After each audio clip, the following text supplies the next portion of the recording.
तो उसका जो बल होगा, उसका जो ऐश्वर्य होगा, वो क्या होगा?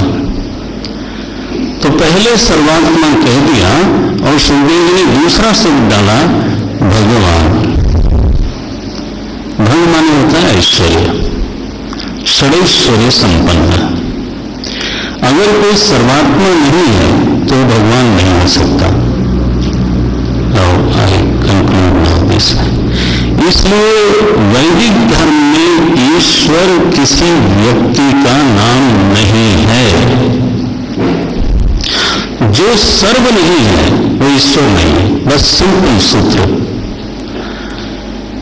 इसको आप विचार कर लो अच्छी तरह से और फिर हृदय में टांक लो। किसी एक व्यक्तित्व को, इंडिविजुअलिटी को वैदिक धर्म ने ईश्वर नहीं कहा। लक्षण यही है, ध्यान रखना। वह सर्वात्मा मायोपात्र विग्रह लेकर के तो व्यक्तिवत दिख सकता है, लेकिन जब वो व्यक्ति की तरह रामकृष्ण की तरह दिखता है, उस समय भी वो सर्वात्मा ही है। जब भी उसकी स्तुति करी है ऋषियों ने तो सर्वात्मा के रूप में ही की है, चाहे सामने मनुष्य रूप में भगवान राम बैठे हो। वाल्मीकि जी ने पूछा, जह न हो तह देव कहीं, देव जह न हो तह देव, देव कह तुम्हें देखाऊं ठाऊं। भगवान ने पूछा मैं कहाँ रहूं? बोले पहले ये बताओ कहाँ नहीं हो। जहां नहीं हो फिर उनमें से चुन के मैं बता दूंगा कि कहां रहना है। मन सामने मनुष्य बैठा है, एक जगह पर बैठा है, लेकिन वाल्मीकि जी को ये भ्रम नहीं होता कि ये वही व्यापक परमात्मा है। वाल्मीकि जी के सामने आंखों से दिख रहे हैं राम जी, लेकिन वाल्मीकि जी बोलते क्या है? तुम देखन जग देखन हारो। आप देखने वाले हो, दृष्टा हो, दुनिया दृश्य है। अरे जिसके बारे में आप कह रहे हो वो तो दृश्य है। बोले वो आपको लगता होगा दृश्य, आपका भ्रम है। तो वैदिक धर्म में आपको निवेदन करें, समुद्र वो है जो सारी लहरों में समा रहा है, जल वो है जो सारी लहरों में समा रहा है। किसी एक लहर को लहर ही कहना पड़ेगा, उसको समुद्र नहीं कह सकते। लहर इंडिविजुअल है, समुद्र सर्वात्मा है, और इसलिए लहर का ऐश्वर्य अलग है, हाँ, और समुद्र का ऐश्वर्य अलग है। तो अभी इतना ही रखते हैं। तो यह जो उपाधि का ऐश्वर्य है, भगवान हमारे सर्वात्मा है, सर्वांतर्यामी है। भाव जगत में इसका अर्थ होता है कि चूंकि वो सर्वात्मा है इसलिए मेरी भी आत्मा है, इसलिए मैं यहीं पर अभी उनसे मुलाकात कर सकता हूँ।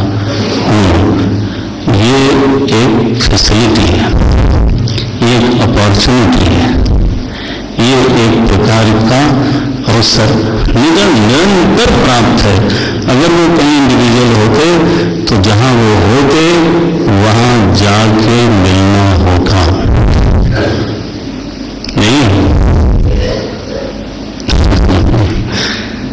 लेकिन चूंकि वो सर्व है, चूंकि वो सर्वात्मा है, इसलिए दिल में बसती है तस्वीर यार। जब जरा गर्दन झुकाई देख ली। ये तो साक्षात वृक्ष है। यह बात बिना सर्वात्मा के हो नहीं सकती। व्यक्ति से मिलने जाना पड़ता है, दूर देश में, दूर काल में, साधनों के द्वारा। तो जो सर्वात्मा है वही भगवान है। ऐश्वर्य मैंने कहा, षडैश्वर्य संपन्न। तो विष्णु पुराण में ये प्रकरण आया कि ईश्वर क्या है, बोले ऐश्वर्यस्य समग्रस्य धर्मस्य यशसः श्रियः वैराग्यस्य अथ मोक्षस्य षण्णां भव इति रीतः। विद्यार्थियों के सामने उनको भी याद होता है तो गलती भी नहीं कर सकते, तो याद होना चाहिए हमारे। क्या बोलते हैं, ऐश्वर्य से समग्रस्य। ऐश्वर्य शब्द का अर्थ होता है ईश्वर से भाव, रूलिंग पावर, ईशन करने का सामर्थ्य। ऐश्वर्य माने धन नहीं। लोग कहते हैं इनके घर में बड़ा ऐश्वर्य है, तो वो कई बार वैभव को देख करके बोलते हैं नो नो नो, ईश्वर से भावा, तो वो एक ऐश्वर्य है, उसके वश के बाहर कोई नहीं, इसलिए उसका नाम बोलते हैं। समग्र ऐश्वर्य उसके पास है,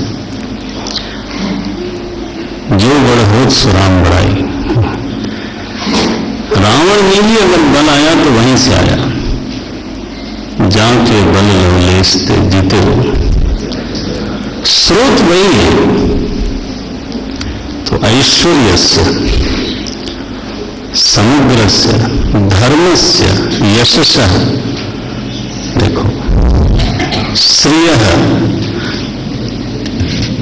महाराज जी कभी इसको ऐसे समझाते थे कि कोई व्यक्ति आम से खास कब बनता है। तो बोले एक साधारण धनी व्यक्ति है, साधारण व्यक्ति है, लेकिन अगर किसी के पास अधिक धन हो जाए तो खास हो जाता है, उसमें ईश्वर की थोड़ी सामर्थ्य आ जाती है, तो वो सेवकों को रख सकता है। धन होवे बल ना हो तो अधूरा है, उसका ईश्वरत्व अधूरा है, क्योंकि दूसरा डांट भी देता है। धन होने पर भी दूसरा डांट देता है, धमका देता है। तुम्हारे दो चीजें हो जाए, धन भी हो और बल भी हो। अब तो बन गई, बोले नहीं अभी तो भय से शासन होगा। अगर उसके जीवन में सदाचार भी हो, ऐसा सदाचार हो, सद्भाव हो, धर्म हो कि उसको देख करके लोगों के मन में श्रद्धा जागे। तो जब श्रद्धा जागती है ना तो ईश्वरत्व तो पूरा होने लगता है, क्योंकि then you don't require the power to rule, you are ruling the hearts of the people। ये तो श्रद्धा बढ़ाने वाला तत्व तो यही है। आप जानते हैं नीच के प्रति श्रद्धा नहीं होती। तो अब तीन चीजें हो गई ईश्वरत्व के लिए, धन, बल, सदाचार, धर्म। बोले सदाचार हो, ये सब तीनों चीजें हो, लेकिन आपकी आसक्ति हो कहीं, ध्यान रखना आसक्ति कमजोरी को बोलते हैं। लोग पूछते हैं जरा बताओ उनकी कमजोरियां क्या है, मैंने कहा उसको दबाया जा सकता है। तो ईश्वर तो खंडित हो गया। अगर आसक्ति हो जीवन में तो यू आर वीक समवेयर। आसक्ति का उल्टा क्या होगा? वैराग्य, अनासक्ति। तो चार चीजें हैं, बल भी चाहिए, धन भी चाहिए, सदाचार भी चाहिए, माने धर्म भी चाहिए, और वैराग्य भी चाहिए। और दिग्दिगंत तक ईश्वरत्व माने शासन बना रहे, इसके लिए आपका यश चाहिए। आप हर जगह नहीं जा सकते, लेकिन आपके नाम से काम होता है, ठीक है ना? वो नाम से काम तब होता है जब आपका यश फैला हुआ हो। अब आप कूट मंडूक कोई जानते नहीं। तो जो यशस्वी है उसके शासन का दायरा बहुत बड़ा होता है, और यश बिना दिए नहीं होता। हरिओम। भगवान भाष्यकार ने लिखा, यशो ने गतम दिक्षु दान प्रतापात। जो चीज आपके पास है जब तक आप दोगे नहीं, यश नहीं होगा। ज्ञान है तो ज्ञान दो, सेवा है तो सेवा दो, शरीर में शक्ति है तो सेवा दो, बांटो, धन हो तो धन दो। जो आपके पास है you have to share with the society, and without that यश नाम की चीज नहीं हो सकती। अपयश हो जाएगा अगर गड़बड़ बांटोगे तो। अगर आप भय बांटोगे, अनाचार बांटोगे,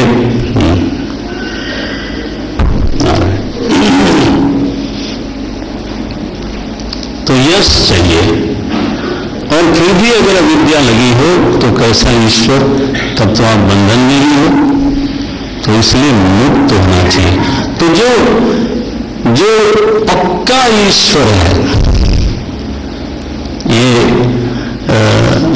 फुटकर वाले ईश्वर नहीं। ईश्वर तो हम उसको भी कह देते हैं जो माने छोटे से आश्रम का शासन करता है।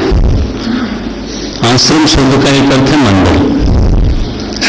थोड़ा बड़ा आश्रम हो तो उसको महामंडल कहते हैं। भगवत जी आए तो मंडलेश्वर शब्द आपने सुना, महामंडलेश्वर सुना। ईश्वर तो होगी।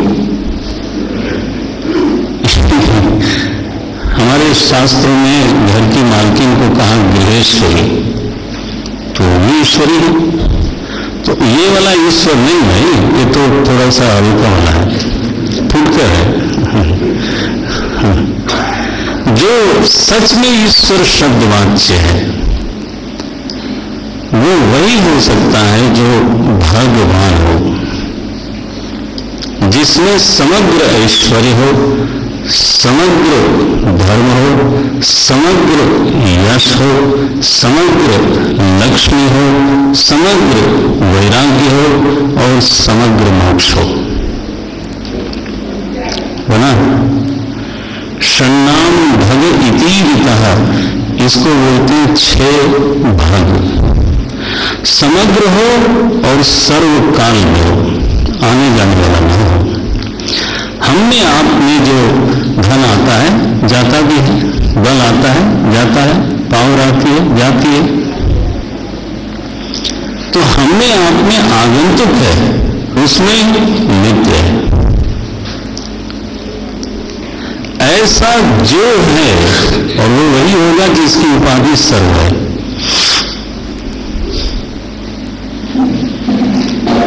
अब देखो सुखदेव जी महाराज कैसा गंभीर शब्द धीरे से बोल गए।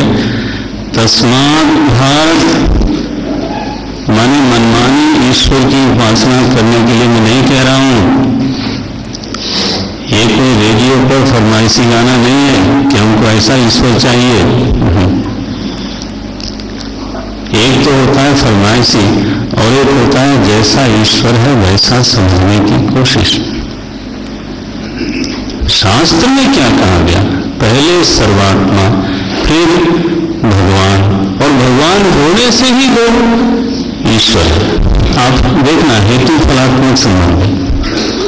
सर्वात्मा है इसलिए भगवान है, इसलिए ईश्वर है। और जो समर्थ नहीं वो सीमित कृपा कर सकता है।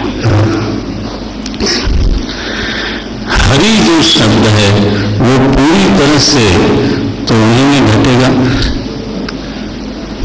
तो जनको नहीं अदेर कछ मोरे, ये भगवान ही बोल सकते हैं कि मेरे भक्त के लिए ऐसा कुछ नहीं है जो मैं नहीं दे सकता। आप बोल सकते हो, आप कितने भी समर्थ हो। आप और हम क्या बोलते हैं? आखिर हम इंसान हैं, हमारी कोई सीमा है। Everyone has his own limitation. सभी लोगों को ये बोलना ही पड़ता है। मेरी सीमाएं हैं स्वामी जी। तो जो हरि शब्द की सार्थकता है, आप जानते हो जीव में घट नहीं सकता। बोर्ड पे चाहे मैं अपना नाम लिख दूं परमेश्वर, बोर्ड पर लिखने से कोई परमेश्वर नहीं होता। जो सर्वसमर्थ है, तृणमपि वज्रम कर्तुम शक्नोति। भाष्यकार ने लिखा केनोपनिषद में, ईश्वरः तृणम अपि वज्री कर्तुम शक्नोति। ईश्वर तृण को वज्र बना सकता है। लॉजिक क्या है? मुझे लॉजिक की जरूरत नहीं है। गोस्वामी जी ने इसका अनुवाद किया। कैसे वो तृण का पुलिस तिवारी जी कहीं बैठने लगता है, हाथ की तरह। हाँ, यस। तृण कहूं कुलिस, कुलिस तृण करई। गोस्वामी जी ने कोचिगन में तो भी लगाया है। तृण को पुलिस करता है, माने वज्र बनाता है।